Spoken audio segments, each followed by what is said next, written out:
I'm Janice, and I'm 20 years old. Making it on my own had always been my goal. Everything seemed to be coming together when I was accepted to college on a full scholarship. My tuition was fully paid by the scholarship, but I still needed a place to live. My mother then thought of what appeared to be the ideal remedy. She stated, "I've been thinking, one evening as we sat in our kitchen, remember the apartment your grandmother gave me 4 years ago? How about renting it? I'll provide you a competitive price that's significantly less than what you'd find elsewhere in that region." I looked into it, and she wasn't telling lies. She was requesting rent that was nearly half of what comparable flats were charging. I knew I would have to find a job to pay for it, but it seemed obvious. "You'll need to sign a proper lease agreement," Mom demanded, bringing out the documents she had already done. I always do things by the book. I got to work at a cafe close to university in less than a week. Although it wasn't particularly glamorous, I was able to make ends meet between job shifts and classes. Although I was usually fatigued, it felt fantastic to be managing things independently.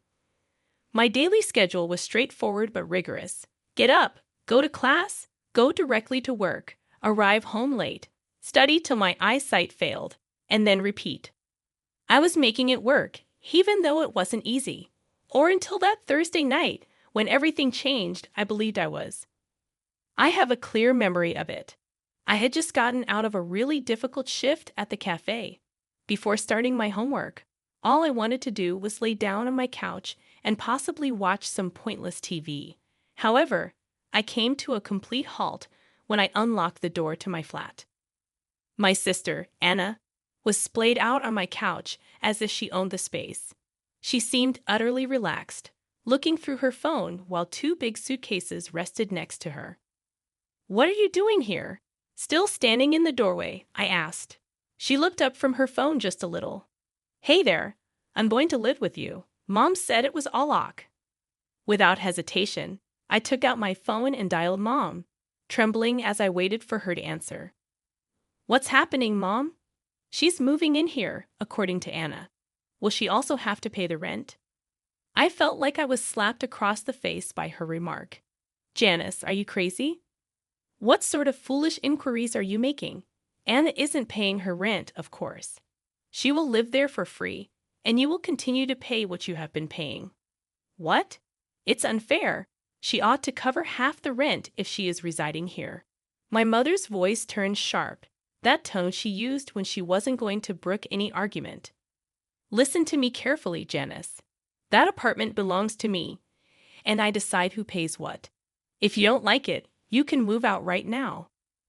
After Mom's ultimatum, I looked at rental listings in the area, but everything was way out of my price range. So I swallowed my pride and accepted the situation. Meanwhile, my sister had never learned to be considerate of others, and living with her was like having a tornado as a roommate. Every morning, I'd wake up to find lights blazing in empty rooms, the kitchen, the living room, even the hallway. She'd leave them on all night, every night. "Anna, could you please remember to turn off the lights when you leave a room?" I asked one morning, trying to keep my voice level. "The electricity bill." "Oh, stop being so uptight." She cut me off, not even looking up from her phone. "It's not that big a deal." But the lights were just the beginning. The real nightmare was her bathroom habits. Anna would lock herself in there for hours, literally hours, taking endless baths while chatting with her friends on the phone. The sound of running water became the soundtrack to my anxiety. One evening, while preparing for an exam, I could hear her splashing and laughing through the bathroom door. The water had been running for over 2 hours. "Hey, Anna," I called out, knocking on the door. "You've been in there forever. Do you realize how much water you're wasting?" Her voice came back, muffled but irritatingly cheerful. "Chill out, sis. I'm having a spa day. Mom says I can do what I want." I retreated to my room, trying to focus on my textbooks while calculating the probable cost of these spa days in my head. When the water finally stopped running, 3 hours had passed. The day the utility bill arrived, I nearly fainted. The amount was double what I usually paid. Double. I stood in the kitchen, staring at the numbers, wondering how I was going to manage this on top of my other expenses. That evening, I confronted Anna. She was sprawled on the couch, feet up on the coffee table, watching videos on her phone at full volume. "We need to talk about the utility bills," I said, holding up the paper. "They've doubled since you moved in. You need to be more conscious about the water and electricity usage, or what?" She finally looked up, a smirk playing on her lips. "Or you'll need to find somewhere else to live." That got her attention. She sat up straight, her eyes narrowing. "Excuse me. Mom specifically said I can do whatever I want here. You're supposed to serve me, remember? That's what Mom said." Something snapped inside me. All the frustration, all the unfairness of the situation, everything I'd been holding back, it all came bursting out. "Pack your things," I said, my voice eerily calm. "Get out, now." "This isn't your apartment," she screeched, jumping to her feet. "I'm the one paying for it, and I say you're leaving. Now." For a moment, we stood there in a standoff. Then, Anna started throwing her things into her suitcases, cursing under her breath the whole time. She slammed drawers, knocked things over, and made as much noise as possible while packing. Finally, she dragged her suitcases to the door, turned to me one last time, and spat out, "You're going to regret this." Then, she stormed out, slamming the door so hard the windows rattled. I had barely caught my breath when my phone started ringing. Mom's name flashed on the screen. I knew this was coming, but my hand still shook as I answered. "What do you think you're doing?" Her voice was so loud I had to hold the phone away from my ear. "Who do you think you are to kick your sister out?" "Mom, she's being." "Shut up. You had no right." She was practically screeching now. "Pack your things and get out, you hear me? Either you get out, or I'm doubling your rent. Your choice." The fury that had been building inside me for weeks finally boiled over. "You know what?" I shot back, my voice trembling with anger. "I'd rather pay 5 times as much somewhere else than spend another minute dealing with this crazy situation." Before she could respond, I hung up. I stormed into my bedroom and yanked my suitcase from under the bed. I started throwing clothes into it, not even bothering to fold them. Tears of anger blurred my vision as I moved around the apartment, gathering my things. When I got to the bookcase, I began pulling out my textbooks. They were heavy and awkward, and my angry movements made them slip in my hands. Frustrated, I slammed the bookcase door shut with all my might. That's when it happened. Several thick books I hadn't noticed on top of the bookcase came crashing down, hitting me square on the head. Just perfect. I rubbed my head, glaring at the fallen books. That's when I noticed something fluttering to the ground, a piece of paper that had fallen out of one of them. I bent down to pick it up, thinking it was probably just an old receipt or a forgotten bookmark, but as I unfolded it, my heart stopped. It was a legal document, clearly photocopied but still perfectly legible. At the top, in bold letters, it read, "Last Will and Testament." My grandmother's name was right there, along with the date, just a few months before she died. My hands started trembling as I read through it. There it was, in black and white. My grandmother had left money to my mother and Anna, and this apartment, this very apartment I'd been paying rent for, had been bequeathed to me. I sank to the floor, the will still clutched in my trembling hands as memories came flooding back. Everything started making horrible sense now, like pieces of a puzzle I'd been too blind to see.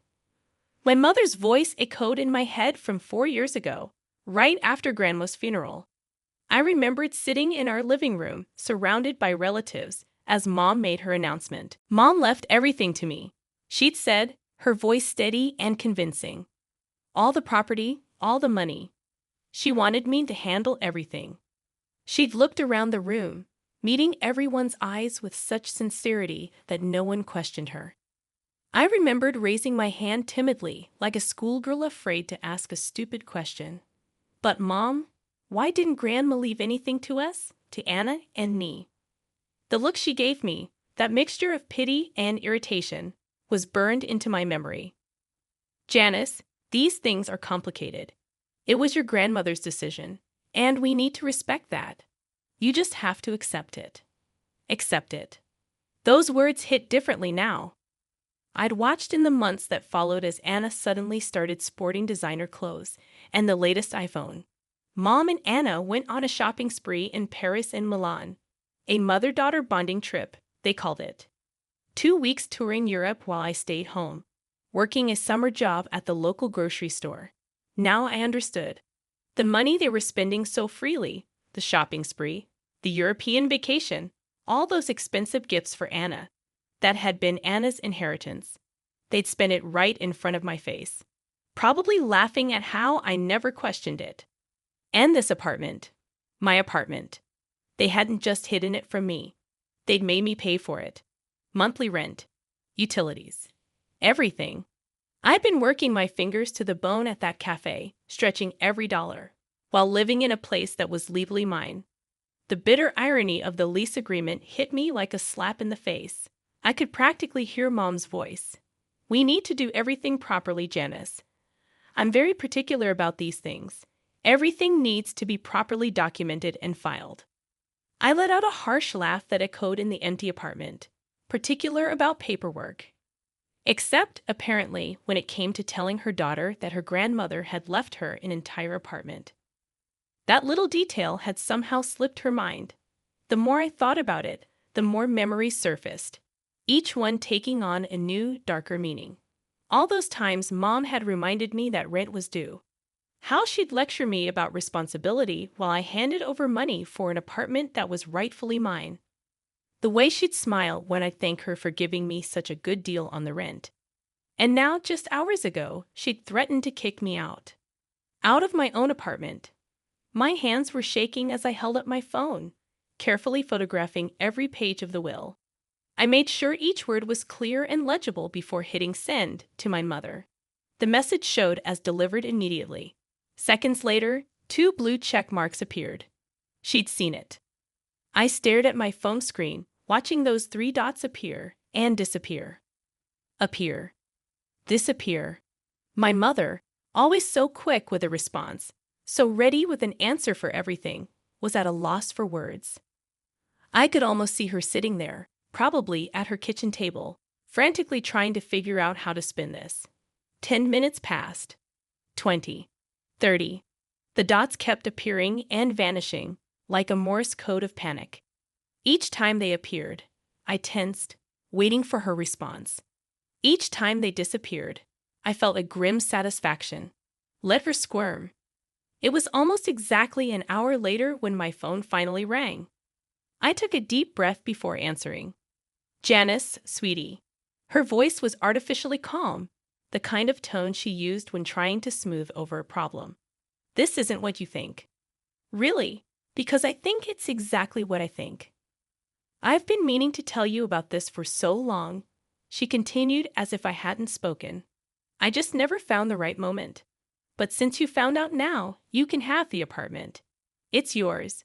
Let's just forget about this whole unpleasant business and start fresh." I let out a harsh laugh. "Start fresh? You want me to just forget everything? Forget that you hid Grandma's will from me? Forget that you tried to kick me out of my own apartment just hours ago? Forget that I've been paying you rent for almost 2 years for an apartment that actually belongs to me? Janice, please." "No, Mom. I want every penny back. Every single rent payment I've made to you. I want it all back." There was a moment of silence on the other end of the line. When she spoke again, her voice had lost its sweetness. "You wouldn't dare." "Wouldn't I? After everything we've done for you, you'd sue your own mother." "After everything you've done to me, you mean? You stole my inheritance, made me pay rent on my own property, and then tried to throw me out when I wouldn't let Anna freeload here. So yes, I would dare." I hung up. My hands were trembling as I opened my banking app and started scrolling through my transaction history. 23 months of rent payments, each one meticulously documented. I'd always been good with keeping records, something Mom had praised me for, ironically enough. I pulled out my emergency savings book and started doing calculations.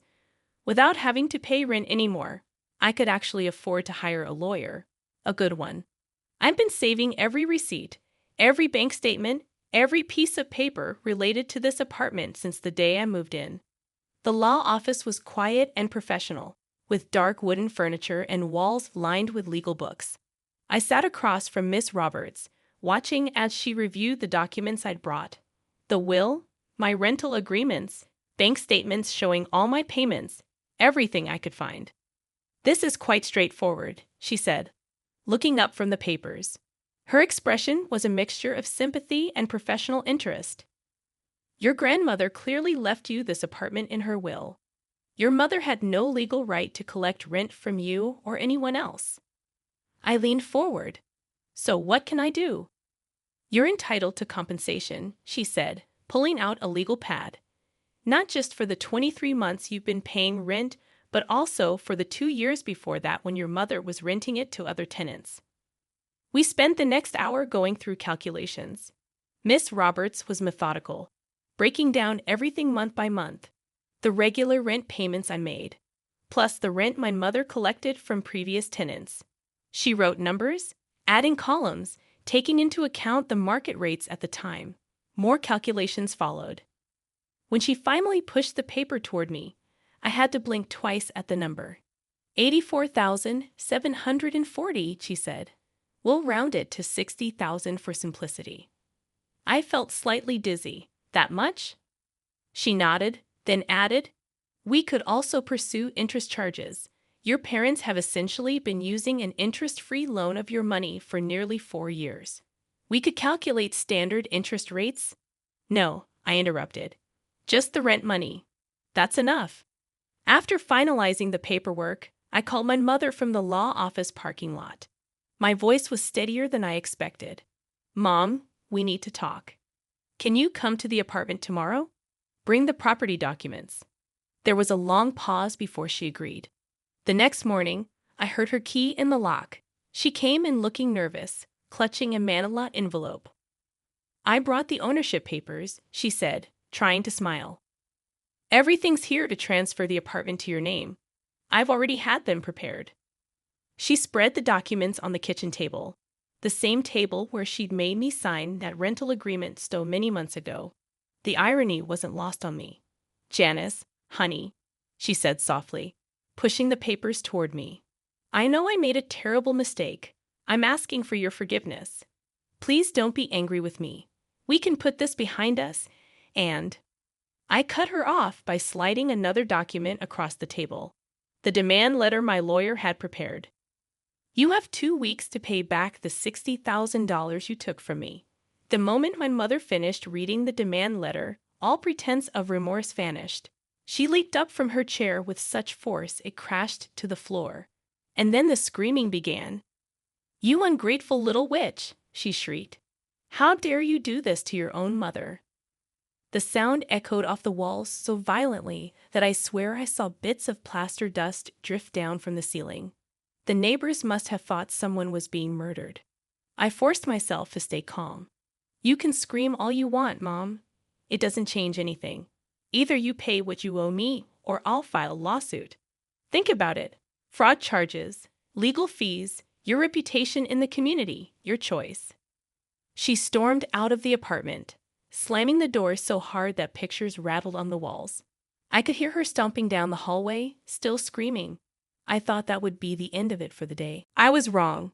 The calls started coming within the hour. First, it was my father. "How could you do this to us?" he demanded. "After everything we've done for you, you're an ungrateful and unscrupulous child." I let out a bitter laugh. Ungrateful and unscrupulous. That's rich coming from parents who tricked their own daughter into paying rent for an apartment she owned. Where was your conscience when you were cashing my rent checks every month? He spluttered something about family loyalty, but I hung up.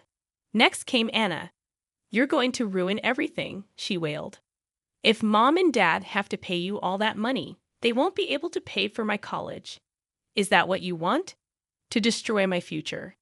"Your future isn't my problem, Anna. Maybe you could try what I did, get a job. Work hard, save money." "Your future isn't my problem, Anna. Maybe you could try what I did, get a job, work hard, save money." Novel concept, I know. The calls kept coming. Mom would alternate between screaming and crying. Dad would lecture about family duty and respect. Anna would guilt trip and manipulate. They took turns, tag teaming me from morning till night. Sometimes they'd call from different phones when I blocked their numbers. After a week of this, my father called with a different tone. One more time, he said, his voice heavy. Can you give us a month instead of 2 weeks? I considered it. The lawyer had advised me that a month was still reasonable. Fine. 1 month. Not a day more. The next 4 weeks were quiet, suspiciously quiet. No more calls. No more guilt trips. No more screaming.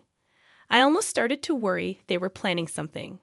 But exactly 1 month after my mother's meltdown in my kitchen, I checked my bank account. There it was, $60,000 transferred in full. It's been 3 months since the money appeared in my account. My Aunt Carol called me last week. She's always been the family gossip, but for once, I was grateful for her need to share information. Your parents had to take out a bank loan to pay you back, she told me, her voice a mixture of concern and fascination. They're really struggling with the payments now. I sat on my couch, my grandmother's couch, listening as she continued. Anna's not in college anymore. They can't afford the tuition. She paused, probably waiting for me to show some sign of guilt or remorse. She's just sitting at home, complaining about how you ruined her life. I thought about Anna, who had never worked a day in her life, who had always expected everything to be handed to her. Maybe it's time she learned to stand on her own feet, I said. That's when a memory hit me, so clear it felt like watching a movie, the day of the will reading. I'd been getting ready to go with Mom to the notary's office. I'd put on my best black dress, trying to look mature and responsible. Then Mom came into my room, looking worried. Anna's sick, she said. She's running a fever. You need to stay home with her.